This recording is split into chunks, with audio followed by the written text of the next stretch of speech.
Hello दोस्तों, अगर आप भी कक्षा 7 के छात्र हो, सामाजिक विज्ञान का पेपर देने जा रहे हो तो लेकर आ चुके बिल्कुल इसका रियल प्रश्न पत्र। या पेपर आपका कुल 50 नंबर का होने वाला है। सेट बी का ये प्रश्न पत्र होने वाला है। वार्षिक मूल्यांकन 2025 का प्रश्न पत्र 100 उत्तर पुस्तिका दोनों ये रहने वाला है। चलिए बिना देरी के अंतिम तक बताएंगे कैसे क्या करना है। अगर आप चैनल पर नए हैं तो चैनल को सब्सक्राइब कर लीजिएगा। यह पेपर कक्षा 7 के लिए होने वाला है। ठीक है, आपको समय मिलने वाला है कुल 2 घंटा। 50 नंबर का यह पेपर होने वाला है सामाजिक विज्ञान का। ठीक है, चलिए बिना देरी के पेपर को स्टार्ट करते हैं। अगर आप चैनल पर नए होंगे तो चैनल को सब्सक्राइब कर लीजिएगा। ठीक है, देखिए सबसे पहले यहाँ पर छात्र और छात्रा का नाम भरना है। जो आपका नाम होगा छात्र और छात्रा का, यहाँ पर अपना नाम अच्छे तरीके से भर लीजिएगा आप लोग। ठीक है, इसके बाद देखिए यहाँ पर वर्ग क्रमांक, जो आपका रोल नंबर होगा, वर्ग क्रमांक होगा, यहाँ पर भर दीजिएगा। ठीक है, इसके बाद देखिए नीचे देखिएगा तो विद्यालय का नाम दिया है। तो जो आपका विद्यालय का नाम होगा वो यहाँ पर अच्छे तरीके से अपना विद्यालय का नाम आप लोग भर दीजिएगा। ठीक है, विद्यालय का नाम भरने के बाद देखिए यहाँ पर प्रखंड, जो आपका प्रखंड का नाम होगा वो यहाँ पर प्रखंड का नाम अपना अच्छे तरीके से यहाँ पर भर दीजिएगा। ठीक है, इसके बाद देखिए नीचे संकुल, बहुत बच्चे कन्फ्यूज संकुल में क्या भरना है, यानी कि जो विद्यालय का नाम है ना वहीं संकुल स्कूल का नाम भरना है। तो जो आपका विद्यालय का नाम है वहीं संकुल के नाम में भर दीजिएगा। इसके बाद देखिए जिला का नाम, जो आपका जिला का नाम होगा वहीं यहाँ पर भर दीजिएगा जिला का नाम। ठीक है, वहीं जिला का नाम, अंचल का नाम अपना भर दीजिएगा यहाँ पर। ठीक है, डिस्ट्रिक्ट का नाम। देखिए नीचे आप बात करें तो विपक्ष का हस्ताक्षर, बहुत बच्चे पूछेंगे ये क्या है, ये क्या है। तो यहाँ पर आपको छेड़छाड़ नहीं करना, जो आपके देख रेख करेंगे ना कॉपी का, वो यहाँ पर सिग्नेचर करेंगे, तिथि लिखेंगे। ठीक है, इसके बाद देखिए मूल्यांकर्ता का हस्ताक्षर, यहाँ पर भी आपको कुछ भी छेड़छाड़ नहीं करना है। यहाँ पर जो कॉपी जांचेगा वहीं सिग्नेचर करेगा, वहीं तिथि लिखेगा। तो यहाँ पर भी छूछा आप मत कीजिएगा कुछ भी। ठीक है, इसको देखिए प्राप्तांक, यानी कि यहाँ पर 50 पूर्णांक ही मत भर दीजिएगा। ठीक है, यहाँ पर क्या करना है ना, इसको छोड़ देना है, जो मूल्यांकर्ता होगा वही यहाँ पर भरेगा। इस लाइन को आपको छूना ही नहीं है। ठीक है, चलिए आगे बढ़े तो आगे देखिए यहाँ पर आगे यहाँ से क्वेश्चन स्टार्ट है। दिया है पहला नंबर क्वेश्चन आपका यहाँ से, कोष्टक में दिए गए विकल्प में सही विकल्प पर चुनकर रिक्त स्थानों की पूर्ति करना है। ठीक है, कुल 10 नंबर का प्रश्न रहने वाला है। 5 प्रश्न है और प्रत्येक प्रश्न के लिए 2 अंक निर्धारित है आपका। ठीक है, पहला का क नंबर क्वेश्चन है, शेर शाह का मकबरा डॉट डॉट की शैली में निर्मित है। अफगान या गौथिक। तो किस में निर्मित है, तो अफगान हो जाएगा। तो देखिए सबसे पहले महत्वपूर्ण बात, यहाँ पर टिक मार लीजिएगा। ठीक है, बिना टिक मारे यहाँ पर लिखिएगा मत, नहीं तो नंबर नहीं मिलेगा।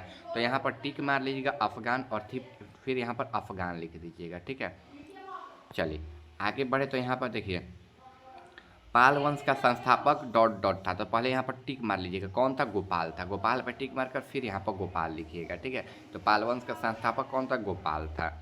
इसके बाद देखिए कलरी पयाटू, ठीक है, डॉट डॉट शैली है, तो कैसी है, तो मार्शल आर्ट। तो यहाँ पर मार्शल आर्ट लिख दीजिएगा। ठीक है, यहाँ पर मार्शल आर्ट लिख दीजिए।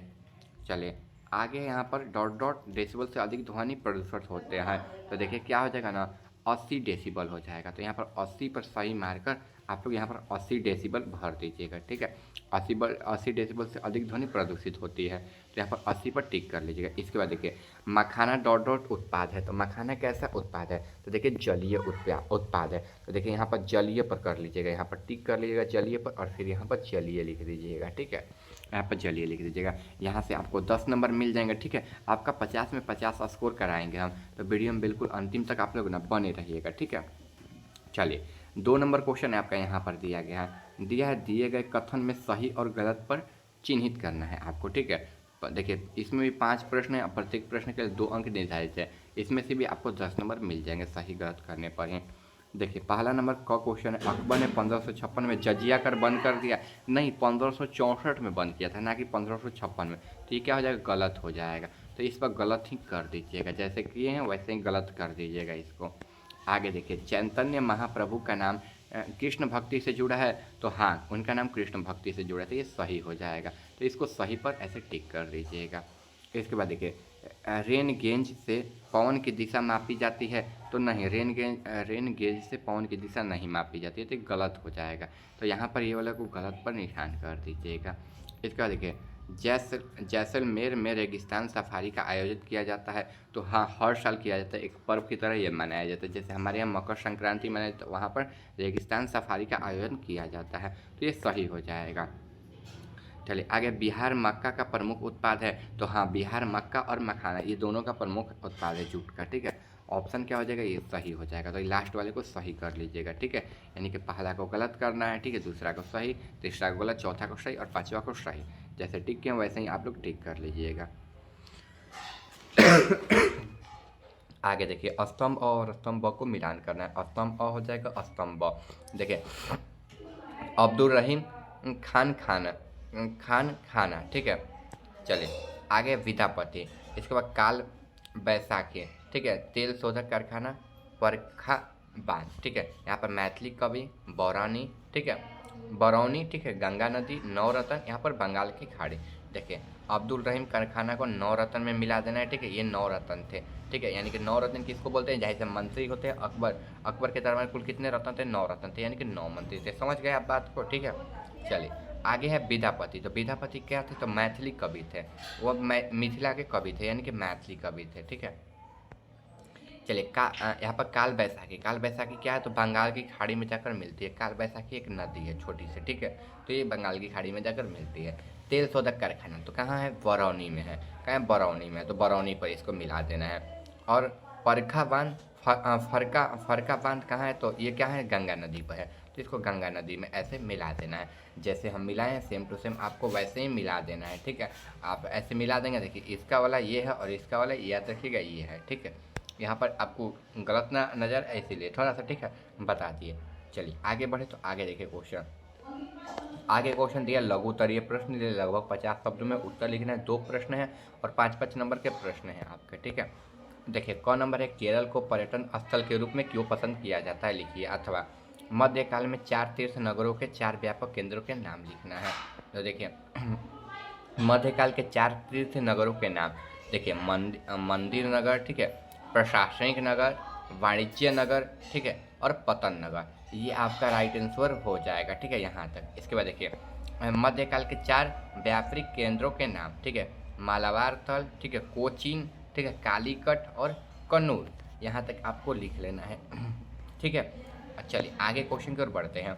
देखिए मॉल क्या है और यह लोगों के लिए किस प्रकार का लाभदायक है, लिखना है। या फिर मनसवादरी प्रथा क्या है, इसको लिखना है। तो देखिए मनसवादरी प्रणाली मुगल काल में एक प्रसिद्ध एक प्रशासनिक और सौंदर्य व्यवस्था थी। इसे मुगल सम्राट अकबर ने शुरू किया था। ठीक है, जो ये सबदारी है प्रथा, वो अकबर ने शुरू किया था। ठीक है, इसका देखिए मनसवानी प्रणाली के तहत शासनिक अधिकारों और सेनापति के वेतन से तय किया जाता था। ठीक है, यानी कि ये सेनापति के वेतन से ही काट कर तय किया जाता था। ठीक है, कि उनको कितना पैसा मिलेगा, कितना पैसा बाद में मिलेगा। जैसे बाद में यहाँ पर पेंशन होता है वैसे ही मनसबदारी था। ठीक है, वैसा ही वहाँ पर मनसबदारी था। ठीक है, चलिए आगे क्वेश्चन की ओर बढ़ते हैं। दीर्घ उत्तरीय प्रश्न है, सूफीवादी क्या है, कुछ महत्वपूर्ण शर्तों को लिखना है। अथवा ध्वनि प्रदूषण क्या है, इसके बारे में लिखना है। तो सिंपल ध्वनि प्रदूषण के बारे में लिख लीजिए। ध्वनि प्रदूषण मानव निर्मित प्रदूषण है। ठीक है, यहाँ पर हो गया एक लाइन। इसके बाद बच्चों देखिए यहाँ पर, यह वातावरण में तेज आवाज़ के कारण होता है। ठीक है, यह ध्वनि प्रदूषण के लिए लाउड स्पीकर वाहन जिम्मेदार है। यह जानवरों और मनुष्य को बहुत नुकसान पहुँचाता है। ठीक है, इसके बाद देखिए हो जाएगा, यह कारखानों के विभिन्न मशीनों में बहुत अधिक ध्वनि उत्पन्न करती है। इसके बाद देखिए ध्वनि प्रदूषण के कारण लोगों में मानसिक बीमारी होती है।